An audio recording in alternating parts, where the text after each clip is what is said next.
I disinvited my adopted sister from my wedding because she ditched us for her real family, but then I decided to forgive her.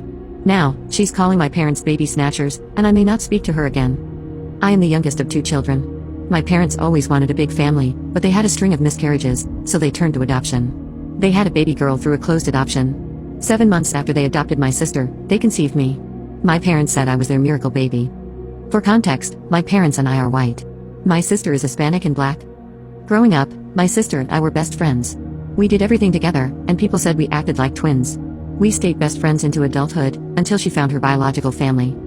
At first, I was happy for her. My sister always said that she felt like something was missing, and finding her family seemed to be the missing piece. But then she started to treat my parents differently.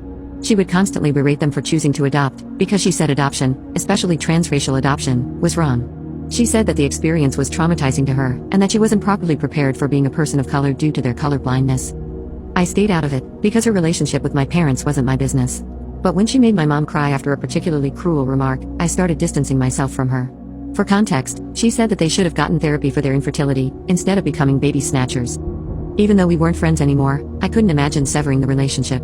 And I definitely couldn't imagine disinviting her from my wedding. She was the one who introduced me to my fiancé, after all.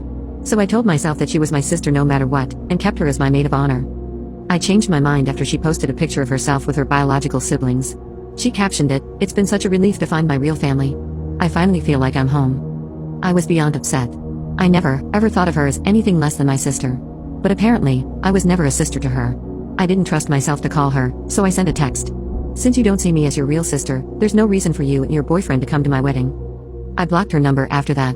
She blocked me on everything in response. Our mutual friends are telling me that she's calling me a racist. I don't think there's any way to come back from this.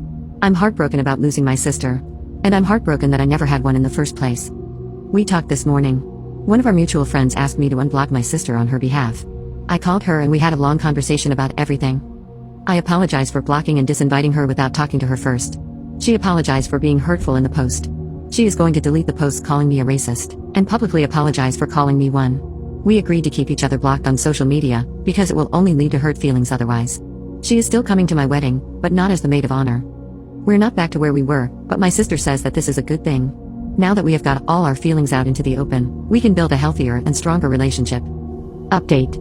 People told me that I shouldn't have reconciled with her, and I should have listened. Yesterday, my parents offered to treat us to dinner. I couldn't make it, but my sister decided to go. From what my mom told me, the topic of my sister's adoption came up. They got into a fight about it in the middle of a crowded restaurant. It ended after my sister said that my parents should have accepted that their miscarriages were a sign from God that they weren't meant to be parents. For context, my parents are very religious. Growing up, they told us that God got them through the heartbreak of those miscarriages. My parents aren't perfect, but they didn't deserve that.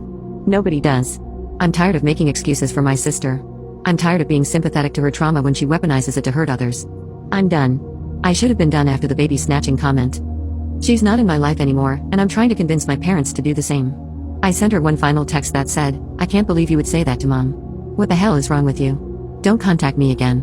Go be with your real family, and leave us the hell alone."